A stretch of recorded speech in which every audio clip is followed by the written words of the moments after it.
This is Waterloo Pier.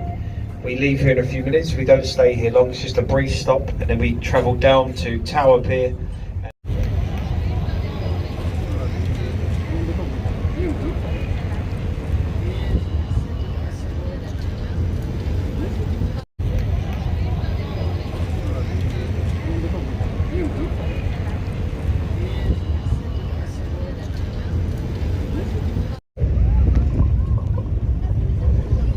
With your cameras looking across to your left, you've got Cleopatra's Needle, said to be 3,500 years old, carved in Egypt.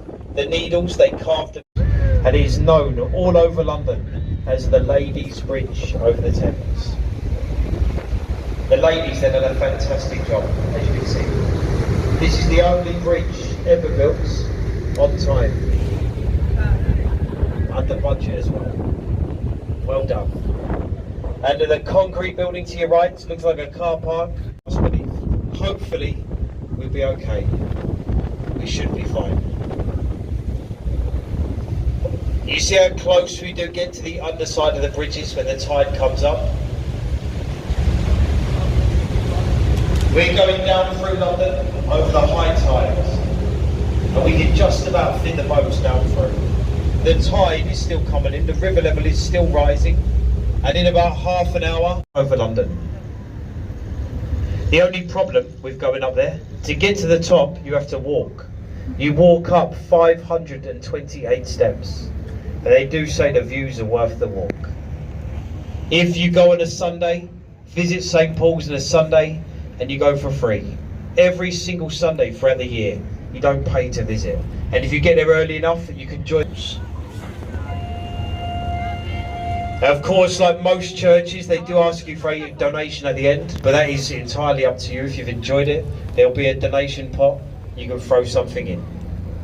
Most people do, of course, they do try to encourage it. Go prepared. Most people, they drop in a little. Every single day, this is where they perform at William Shakespeare's plays.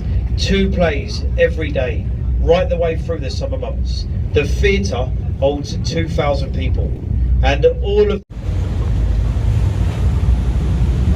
one of the 32 London boroughs making up that Greater London area. To your right, this is Suffolk.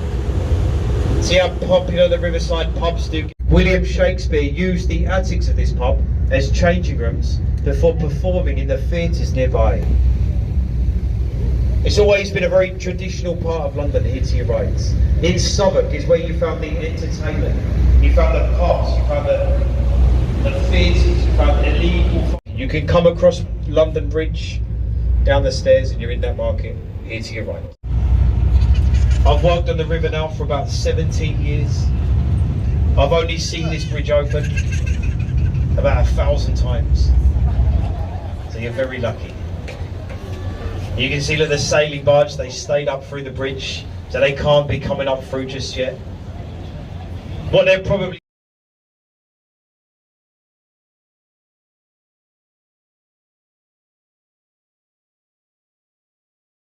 get the bridge to lift, anybody at all. You just need to give them 24 hours notice, and to book it you just fill in a form online, or you can phone the bridge up, and with the correct information and 24 hours notice, at any time of the day or night they have to lift the bridge, and free of charge as well. Doesn't cost a penny to get that bridge to open up. And I say anybody can do it. You don't have to have a ship, or you don't have to have a working boat on the Thames. You don't have to have a passenger boat. You just need a boat that is tall enough to need the bridge to lift. Your boat has to be tall enough. You can't just fill in a form online and come through in a little rowing boat, little canoe. You can't do that. You can't just row up through the bridge as it opens up. You have to have a boat that is at least 9 meters tall. Some of you might have to do it. Come up through the bridge any time of the day or night. Book Tower Bridge to open and sail up through. The best time to do it, rush hour, 5 o'clock in the Friday. In Northern Ireland, that is the same shipyard as the ill-fated Titanic. But the Belfast first fired her guns in anger along the beaches of Normandy during the D-Day landings. Then they were last fired during the Korean War campaign. Now,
say that though, it could be like that. at yours. You do fail last minute.